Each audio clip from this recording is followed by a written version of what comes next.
बहुत समय पहले की बात है। सूर्यगढ़ नाम का एक सुंदर गांव था। उस गांव में रमेश नाम का एक मेहनती किसान रहा करता था।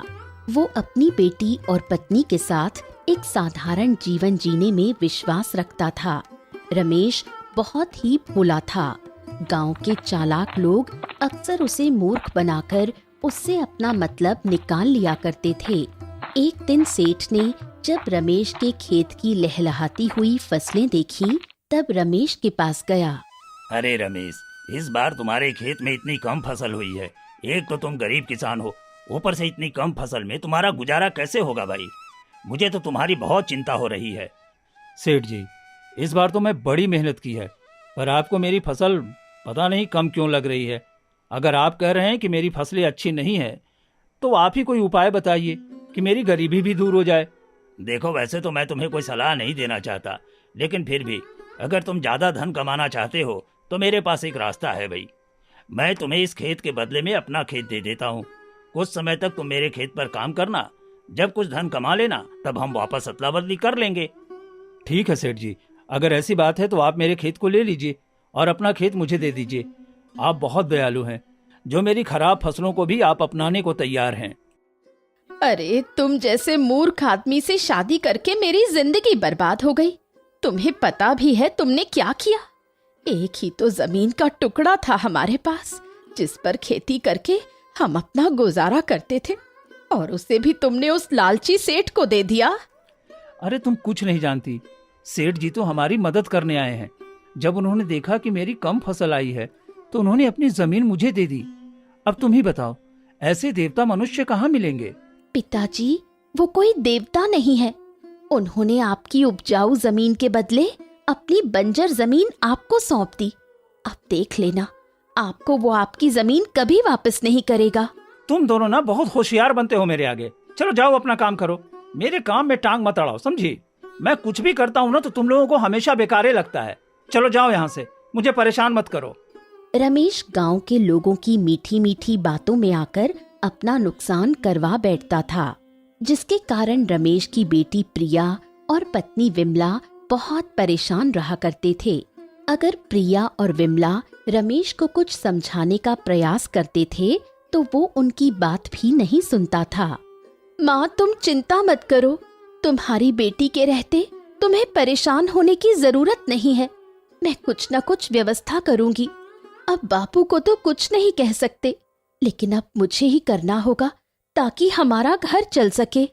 प्रिया को कारीगरी करने का बहुत शौक था। वो बहुत सुंदर दुपट्टे बनाकर तैयार करती थी। उसने सोचा, अगर वो सुंदर दुपट्टे बनाकर किसी व्यापारी को दे दे तो घर में थोड़े बहुत पैसे आ जाएंगे। माँ, देखो, मैंने कितना सुंदर दुपट्टा बनाया है। अगर हम इस दुपट्टे को किसी व्यापारी को दे दें तो इसके अच्छे दाम मिल जाएंगे। कम से कम आज के भोजन की व्यवस्था हो जाएगी। हाँ, सचमुच बेटा, ये तो बहुत सुंदर है। तुम एक काम करो, ये दुपट्टा मुझे दे दो, मैं इसे बेच आऊंगी और फिर इसके अच्छे दाम मिल जाएंगे। प्रिया की माँ उसके हाथ से वो दुपट्टा ले लेती है। वो दुपट्टा लेकर बाजार की ओर जाने लगती है, लेकिन फिर उसके कदम रुक जाते हैं। वो एक पेड़ के नीचे जाती है और दुपट्टे को सामने रखकर उसमें आग लगा देती है। यही सच किसी को पता नहीं चलना चाहिए। अगर ये रहस्य किसी के सामने आ गया तो हमारा जीना मुश्किल हो जाएगा। नहीं नहीं, मैं अपने परिवार को और मुसीबत में नहीं डाल सकती। मुझे इस दुपट्टे को अभी मिटाना होगा। प्रिया की माँ जानती थी कि प्रिया के हाथों में अद्भुत रहस्य है और इस रहस्य से प्रिया संकट में पड़ सकती है, इसलिए वो प्रिया का दुपट्टा जला देती है। प्रिया की माँ दुपट्टे को जलता हुआ देखती है और फिर घर चली जाती है। वो काफी मायूस और दुखी थी। प्रिया उसके उतरे हुए चेहरे को देखती है और दुपट्टे के बारे में पूछती है। माँ, क्या हुआ तुम्हें? दुपट्टा किसी ने खरीदा? किसी को पसंद आया? उसके कितने दाम मिले? बोलो ना माँ, क्या हुआ माँ? आप निराश क्यों हो? आपका उतरा हुआ चेहरा देखकर मुझे अच्छा नहीं लग रहा। बोलो ना माँ। बेटी, तू ये दुपट्टे बनाने का काम छोड़ दे। तेरा दुपट्टा किसी को पसंद नहीं आया, किसी ने उसे नहीं खरीदा। इस कारण मैं दुखी हो गई। तू दूसरा काम कर ले बेटा, दुपट्टे मत बनाया कर। लेकिन माँ, मैंने उस दुपट्टे पर बहुत मेहनत की थी। आपने वो दुपट्टा कहाँ रखा? मुझे दे दो, मैं उसे संभाल कर रख देती हूँ। क्या हुआ अगर उसे किसी ने नहीं खरीदा तो? कोई बात नहीं, मैं उसे अपने पास रखूंगी। बेटा, दुपट्टा मैंने किसी गरीब भिखारी को दे दिया। मैंने सोचा इसे कोई खरीद नहीं रहा है तो क्यों ना ये किसी जरूरतमंद के काम आ जाए, इसलिए मैंने उसे रास्ते में ही दे दिया। तू कोई और युक्ति सोच, इस काम में कुछ नहीं रखा है। अपनी माँ की बात सुनकर प्रिया निराश हो गई, क्योंकि दुपट्टे बनाने के अलावा उसे दूसरा कोई काम नहीं आता था। एक दिन जब प्रिया की माँ घर पर नहीं थी और वो अकेली बैठी हुई थी, तब उसने फिर से एक दुपट्टा तैयार किया और उसे घर के बाहर सूखने के लिए डाल दिया। कितना सुंदर दुपट्टा है ये! कोई नहीं खरीदेगा तो क्या हुआ, ये मुझे पसंद है। मैं ही इसे इस्तेमाल कर लूंगी या फिर माँ को दे दूंगी। कम से कम हम दोनों के काम आएगा। प्रिया घर के अंदर चली गई। बाहर दुपट्टा सूख रहा था। प्रिया घर के कामों में व्यस्त हो गई, इसलिए दुपट्टे को वापस घर में रखना भूल गई। इसी रास्ते से व्यापारी संतराम गुजर रहा था। जब उसकी नजर प्रिया के बनाए हुए दुपट्टे पर पड़ी, तब उसका मन आश्चर्य से भर गया। इतना सुंदर है ये। मैं इतने समय से कपड़ों का व्यापार कर रहा हूँ, लेकिन ऐसी कलाकारी मैंने आज तक नहीं देखी। ऐसी सुंदर चीज तो मेरे पास होनी चाहिए। एक काम करता हूँ, छुप कर देखता हूँ कि आखिर इस दुपट्टे को किसने बनाया है। व्यापारी प्रिया के घर के बाहर छुप गया और इंतजार करने लगा कि कोई घर से बाहर आए, ताकि वो उस कलाकार के बारे में जान सके जिसने ये नायाब दुपट्टा तैयार किया है। थोड़ी देर बाद जब प्रिया को ध्यान आया कि उसने घर के बाहर दुपट्टा सूखने के लिए डाला है, तो वो घर से बाहर दुपट्टा लेने के लिए आई। अच्छा, तो ये है वो कलाकार जिसके हाथों में जादू है, जिसने इतना सुंदर दुपट्टा तैयार किया है कि ये दोबारा नहीं तैयार किया जा सकता। मैं ये काम करता हूँ, इसको मुंह मांगी कीमत देकर इसे खरीद लेता हूँ। व्यापारी प्रिया के पास पहुंचा और उससे उसकी कला के बारे में पूछने लगा। अद्भुत! देखो, मैं कपड़ों का व्यापारी हूँ, लेकिन ऐसी कला मैंने आज तक नहीं देखी। क्या इसे तुमने बनाया है? तुमने ये कला कहाँ से सीखी है? मैंने इस दुपट्टे को स्वयं अपने हाथों से बनाया है। क्या सचमुच आप मेरी कला की इतनी प्रशंसा कर रहे हैं? क्या ये दुपट्टा आपको पसंद आया? हाँ, ये बहुत सुंदर है। मैं इसे खरीदना चाहता हूँ। बताओ, इसकी कीमत क्या है?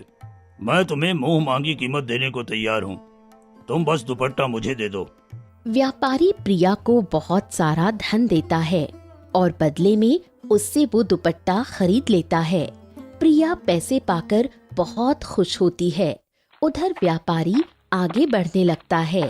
रास्ते में अंधेरा होने के कारण वो तेजी से चल रहा था। तभी दो डाकू व्यापारी के पास आते हैं। अरे व्यापारी, कहाँ भागा जा रहा है? तेरे पास तो बहुत धन दिखाई देता है। सारा धन हमें दे दे, नहीं तो हम तुझे यही मार देंगे। चुपचाप सारे पैसे निकाल। नहीं नहीं, तुम लोग मुझे जितना धनवान समझ रहे हो, मैं उतना धनवान नहीं हूँ। मैं तो साधारण कपड़ों का व्यापारी हूँ। मेरे पास तो कुछ भी नहीं है। मैं सच कह रहा हूँ। व्यापारी अपने आप को बचाने का प्रयास करता है, लेकिन तभी दूसरा डाकू उसके हाथ से पोटली छीन लेता है और व्यापारी को धक्का दे देता है। दोनों डाकू व्यापारी को लूटकर वहां से भाग जाते हैं। हाय हाय, ये क्या हो गया? अब तो मेरे पास कुछ भी नहीं बचा। अब मैं घर कैसे जाऊंगा? मेरे इतने दिनों की मेहनत वो डाकू लूट कर ले गए। कुछ समझ में नहीं आ रहा, क्या करूं? यहाँ से नहीं, यहाँ से न पीछे जा सकता हूँ न आगे बढ़ सकता हूँ। तभी व्यापारी की नजर प्रिया के बनाए हुए दुपट्टे पर पड़ी। डाकुओं ने दुपट्टे को बेकार समझकर वहीं पर फेंक दिया। व्यापारी ने वो दुपट्टा उठा लिया। उसने सोचा अगर कोई रास्ता नहीं निकला तो वो दुपट्टे को बेच देगा। व्यापारी निराश होकर आगे बढ़ने लगा। चलते चलते वो एक नगर में पहुंचा। उसके पास खाने को कुछ भी नहीं था। भूख तो बहुत तेज लगी है, खाने को भी कुछ नहीं है। एक काम करता हूँ, इस दुपट्टे को नगर के राजा के पास लेकर जाता हूँ। हो सकता है उन्हें ये पसंद आ जाए और वो बदले में मुझे कुछ पैसे दे दें। व्यापारी नगर के राजा के दरबार पहुंचा, जहां घमंडी राजा अपने सिंहासन पर बैठा हुआ था और रानी भी उस दरबार में मौजूद थी। कहो व्यापारी, तुम यहाँ क्या करने आए हो? दरबार ने हमें बताया है कि तुम्हारे पास कोई नायाब चीज है जिसे तुम हमें दिखाना चाहते हो। बताओ, कहाँ है वो सामान? ऐसी कौन सी चीज है जिसके लिए तुम इतने उत्सुक हो? महाराज, आप भी इस उपहार को देखेंगे तो जरूर बहुत खुश होंगे, क्योंकि ये एक अद्भुत कला है और इसे मैं बड़ी मुश्किल से आपके लिए लेकर आया हूँ। आप भी देखिए महारानी, ये आपको बहुत पसंद आएगा। व्यापारी राजा के सामने दुपट्टे का प्रदर्शन करता है। राजा सचमुच दुपट्टे को देखकर चौंक जाते हैं, क्योंकि ऐसी कला उन्होंने अपने जीवन में कभी नहीं देखी थी। सचमुच सचमुच ये तो बहुत ही अद्भुत और सुंदर है। इसे तुम कहाँ से लेकर आए? आप क्या कहती हैं महारानी? क्या हमें इसे खरीद लेना चाहिए? यह सचमुच बहुत अद्भुत लग रहा है। हाँ महाराज, ऐसी कला को हमें किसी और के पास नहीं जाने देना चाहिए। जरा सोचिए, ऐसा दुपट्टा अगर हमारे पास होगा तो नगर में और दूसरे राज्यों में हमारी कितनी शान होगी। इसकी कीमत बताओ व्यापारी, हम इसे खरीदने को तैयार हैं, किंतु ध्यान रहे ऐसे दुपट्टे तुम दूसरे किसी राजा को नहीं दोगे। हमें इस बात का वचन दो, क्योंकि अगर ऐसा दुपट्टा हमने किसी दूसरे राजा के पास देख लिया तो तुम्हारा सिर कलम कर दिया जाएगा। व्यापारी डर गया, लेकिन उसके पास कोई और रास्ता नहीं था। उसने राजा से वादा किया कि वो इस प्रकार के दुपट्टे को दूसरे किसी राजा को नहीं देगा। राजा ने व्यापारी को धन दे दिया और व्यापारी जल्दी से वो नगर छोड़कर चला गया। उधर राजा और रानी दुपट्टे को देखकर खुश थे। ये बहुत अच्छा है, मैं इसे अभी ओढ़ कर दिखाती हूँ। आप देखिए और बताइए मुझ पर कैसा लगता है। मैं तो कहती हूँ हम ऐसे 2-4 दुपट्टे और बनवा लेंगे ताकि हमारे पास कोई कमी ना हो। रानी जैसे ही उस दुपट्टे को ओढ़ती है, ठंड से कांपने लगती है। अरे महाराज, ये तो केवल देखने में ही सुंदर नहीं, बल्कि इसके तो गुण भी अद्भुत हैं। इसे ओढ़ने पर ठंड लग रही है महाराज। मेरा तो पूरा शरीर ठंडा हो चुका है, बहुत ठंड लग रही है। अरे महारानी, आप किसे मूर्ख बना रही हैं? ये दुपट्टा देखने में तो सुंदर है, लेकिन भला इसे ओढ़ने से आपको ठंड कैसे लग सकती है? आप जरूर नाटक कर रही हैं। लाइए, इसे मुझे दीजिए, मैं ओढ़ कर देखता हूँ। अभी दूध का दूध और पानी का पानी हो जाएगा। राजा दुपट्टे को ओढ़ते हैं। अरे ये क्या? ये तो बहुत गर्मी दे रही है। ऐसा लग रहा है जैसे मेरे पूरे शरीर में आग लग गई है। ये तो बड़ा ही जादुई दुपट्टा है। कहीं ऐसा तो नहीं कि उस व्यापारी ने हमारे साथ कोई खेल खेला है? महाराज, सचमुच ये बहुत अद्भुत बात है कि जब मैं इसे ओढ़ती हूँ तो मुझे ठंड लगती है और आप ओढ़ते हैं तो आपको गर्मी लगती है। महाराज, वर्षों पहले मैंने सुना था कि ऐसी कला बहुत कम लोगों के पास होती है। इस पूरे संसार में मात्र 1% लोग ही इस प्रकार की कला से वस्त्र तैयार कर पाते हैं। अगर ऐसा है तो फिर हमें उस कलाकार को पकड़ लेना चाहिए।